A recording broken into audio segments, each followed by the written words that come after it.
Let's bring in Bernstein Global Wealth Management's Seth Masters and Euro Pacific Capital's Peter Schiff. Seth, let's start with you. Fed or no Fed, you still have a rather bold prediction, Dow 20,000. Now, we put a chart together from some of your numbers, just looking at where stocks were value-wise in October 07 to 2013. And you've got stocks at a 15 forward PE, and now they're at less than 14.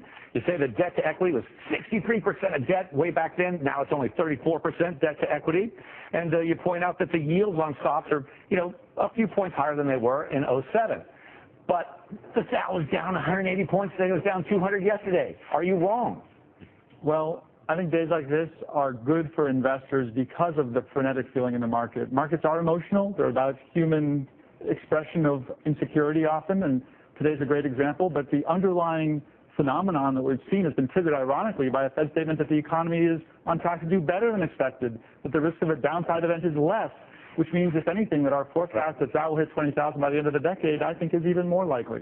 Okay. And Peter Schiff, welcome back. It's good to see you again. And you, of course, have been, hanging crate for quite a few years now. What do you think of the markets today? And what about Dow 20,000 by, when did you say? By the end of the decade. Peter? Well, the question is, where's gold going to be if that happens? But in the short run, I think the market is going to keep on falling until the Fed acknowledges that it's got the economy wrong.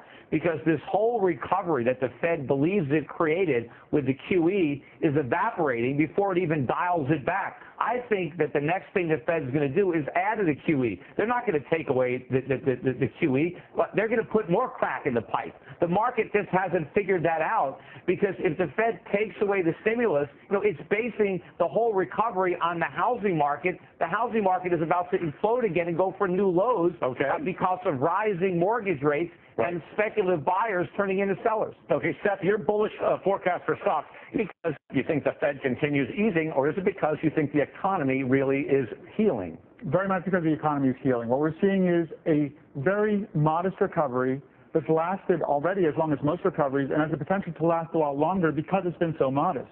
There's still a lot of basically capacity in the system, and the fact is real estate is recovering now very late in the cycle, which is unusual. Real estate is usually the beginning of a cycle. Right. And that is one of the things that we think is just helping to begin to turn the tide to extend this recovery longer. Hey, Peter Schiff, you've been telling us for years now to buy gold. Peter, you've been telling us for years to buy gold, and gold is now down 27 or 30% from its recent highs. Why is gold down today? Why isn't gold a safe haven when stocks are plunging?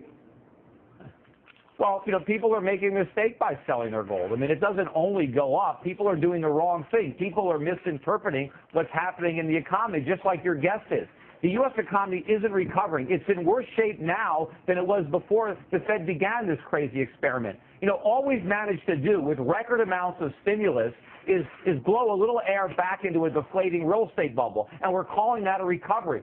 All of the extra consumer confidence and spending is the result of the phony wealth that people think they've attained because the stock and bond markets have been temporarily propped up. Well, the props are only being threatened to be removed. They're not even being taken away, and they're already imploding. Pretty soon the Fed is going to have to, cry uncle. It can't let the bond market continue to implode and mortgage rates rise. The Fed is going to have to step up the QE, and when it does that, that's when gold could really take off, because then it's like an official admission by the Fed that we have QE infinity, that there is no end in sight, because the phony recovery that they've created needs continuous QE to sustain itself. It's all souffle. Okay, I've got you. Okay, one last thing for you, Seth.